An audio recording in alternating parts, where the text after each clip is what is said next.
ভাষাতে, আমাদের ভাষাতে এরা হলো গয়র মুকাল্লিদ। এই গয়র মুকাল্লিদ বর্তমান এরা ফেসবুকের হেডলাইন দখল করে ফেলছে। এই গয়র মুকাল্লিদ এরা বহুত বড় আলিম দাবি করে, এরা কিন্তু ইজমায়ে উম্মতকে মানে না। ভালো করে শুনবেন, যারা গয়র মুকাল্লিদ আমাদের ভারতবর্ষে সারা পৃথিবীতে, এরা কিন্তু ইজমায়ে উম্মত মানে না। ইজমায়ে উম্মত না মানে এরা যত আলিম হোক, এরা গুমরাহ পথভ্রষ্ট। এদের জন্য জাহান্নামের শাস্তি রয়েছে। এদের ফতোয়া মানে আমাদের জন্য দুরুস্ত হবে না, এদের কথা শোনা আমাদের জন্য দুরুস্ত হবে না। এরা আহমাদুহু ওয়া নুসাল্লি আলা রাসূলিহিল কারীম, আম্মা বা'দ। আউযু বিল্লাহি মিনাশ শাইতানির রাজীম। বিসমিল্লাহির রাহমানির রাহিম। ওয়া মান ইউশাকিকির রাসূলা মিন বা'দি মা তাবাyyana লাহুল হুদা ওয়া ইয়াত্তাবি' সাবিলা গায়রিল মুমিনিন نوله ما تولى ونصله جهنم وساءت مصيرا صدق الله العظيم। عظيم الشان খতমে বুখারী শরীফের পরম শ্রদ্ধাভাজন সভাপতি সাহেব, এই মঞ্চে উপবিষ্ট মাদারিল ইলম দারুল দেওবন্দের স্বনামধন্য উস্তাদ মুহতারম মেহমান খুসুসি দামাত বারাকাতুহুম, কাবিল কদর হযরত উলামায়ে কেরাম, বয়োজ্যেষ্ঠ মুরব্বিয়ান, শিক্ষিত সমাজ, বিভিন্ন বাড়িঘর থেকে দিনের দরজে আগত আজকের এই জলসার অতিথিবৃন্দ, বুজুর্গার ভাইও, খতমে বুখারী শরীফ সম্পর্কে আমার আগে বিভিন্ন বরেণ্য উলামায়ে কেরাম আলোকপাত করছেন। আমি আর খতমে বুখারী সম্পর্কে আলোকপাত করতে চাইতেছি না। আমি আপনাদের সম্মুখে একটি আয়াতে কারিমা তেলাওয়াত করেছি। এই আয়াতে কারিমার মধ্যে আল্লাহ পাক বুঝাইছেন ইসলাম ধর্মের বুনিয়াদ তিন বস্তুর উপরে। এক নম্বর কোরআনে কারীম, দুই নম্বর হাদিস রাসূল, তিন নম্বর উম্মতের ইজমা। এই তিনটার উপরে ইসলাম ধর্ম নির্ভর করে। এই তিনটা যার ভিতরে থাকবে সে জান্নাতি ফিরকায়ে নাজিয়ার অন্তর্ভুক্ত একজন মানুষ। আর যদি এই তিনটার মধ্যে একটা থাকে, দুইটা থাকে না, দুইটা আছে তিন নম্বরটা নাই, ওরা মুসলমান হয় কিন্তু ফিরকায়ে নাজিয়াত করবে না, এদের জন্য জাহান্নামের শাস্তি রয়েছে। আল্লাহ পাক কোরআনে কারীমে বলছেন। ইমামে শাফিঈ রাহমাতুল্লাহ আলাইহিকে প্রশ্ন করা হলো যে আপনারা ইজমায়ে উম্মতকে ইসলামের স্তম্ভ মানেন, ইসলামের বুনিয়াদ মানেন, তার দলিল কি? তখন তিনি এই আয়াতে কারিমার তেলাওয়াত করেছেন, ওয়া মান ইউশাকিকির রাসূলা মিন বা'দি মা তাবাyyana লাহুল হুদা ওয়া ইয়াত্তাবি' গায়রা সাবিলিল মুমিনিন নুওয়াল্লিহি মা তাওয়াল্লা ওয়া নুসলিহি জাহান্নাম ওয়া সাআত মাসীরা। এই আয়াতের মধ্যে কুরআন হাদিস ইজমা উম্মতে তালাবা বলা হয়েছে।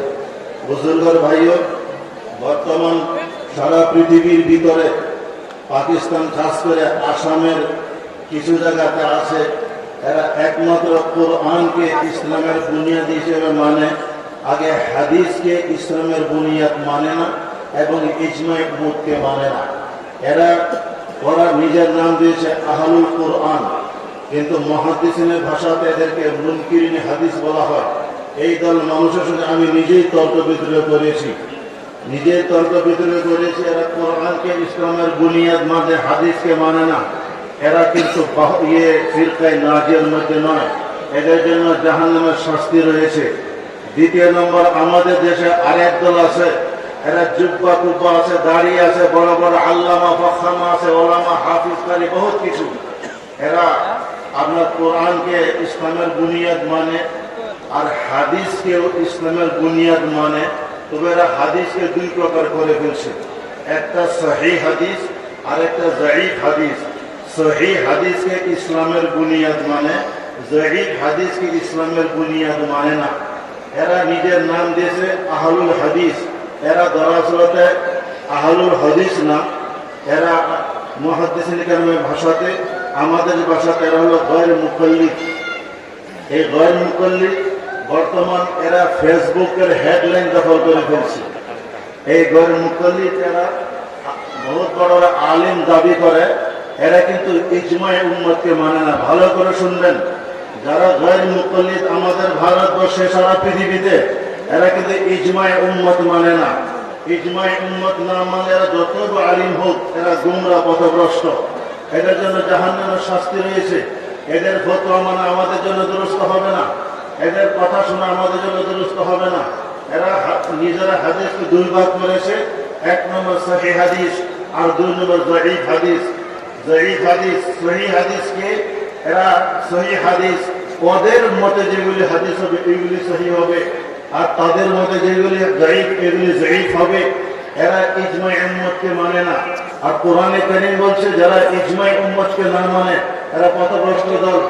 ও নুওয়াল্লিহি মা তাওয়াল্লা, আল্লাহ বলেন আমি করতে দিব, করতে থাকো করতে থাকো, হাত ধরোদের আমি তোমাদেরকে বারণ করবো না, করতে থাকো করতে থাকো, হাত ধরোদের বারণ করবো না। পুরুষ মাজার পন্থী যারা, এরা কোরআন মানে হাদিস মানে, কিন্তু মানার পর এরা কিছু কাজ করে গেলি ইজমায়ে উম্মতের দ্বারা সাব্যস্ত নয়।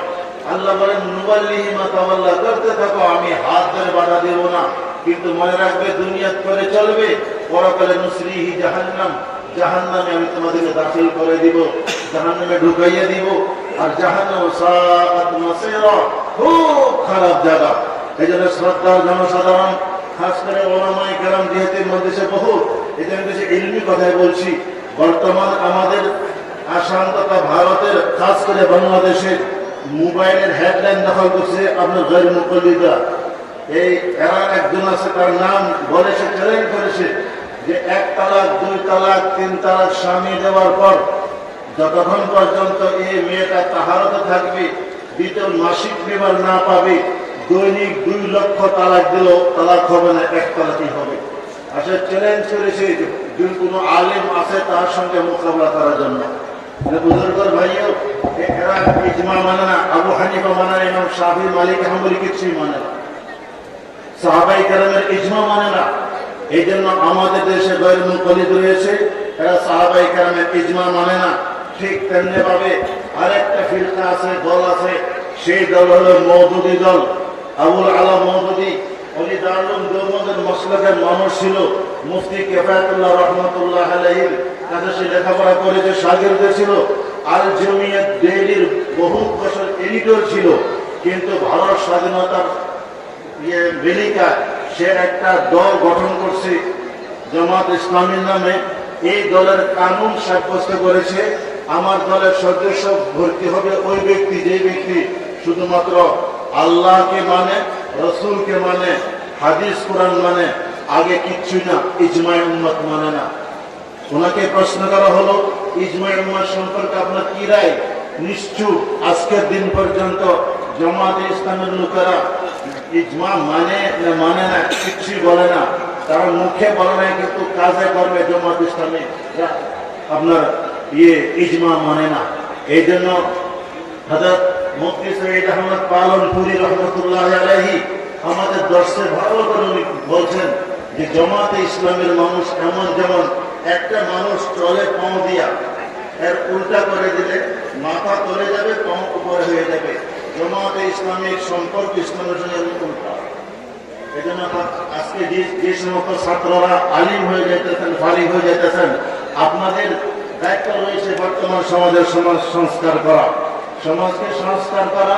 এই জন্য ভাই মোবাইলের মোবাইল মানে চালান, আর বাংলাদেশি ওয়াইদরা ওয়াজ শোনেন, ওয়াজ শোনার বাধা নাই, কিন্তু মনে রাখবেন আন মুহাব্বাতুল সিরিন রাহমাতুল্লাহ আলাইহি উনদুরু আম্মান তাখুযুনা দীনাকুম, যাদের থেকে ধর্ম শিখতেছ, দিন শিখতেছ, তাদের যাচাই করো এরা 72 দলের কোন দলের মানুষ, 73 দলের কোন দলের, এরা আকীদা কি, ইজমা মানে কিনা, সুন্নাত মানে কিনা, এইগুলি সমস্ত তদন্ত করার পরে তাদের ওয়াজ শোনো, তাদের ধর্মীয় কথা শোনো।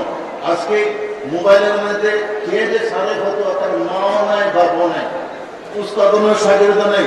আজকে আমাদের যুব সমাজে ফিতনা হয়ে গেছে।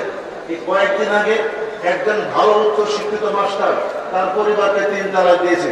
আমার কাছে আসলো, আমি বললাম সহ পবিত্র 3 তালাক হয়ে গেছে, আপনি যদি আপনার বিবিকে পুনর্ভরে রাখতে চান তবে এই পরিবারকে অন্যত্র বিবাহ দিতে লাগবে, হালাল দিতে লাগবে, বলে না?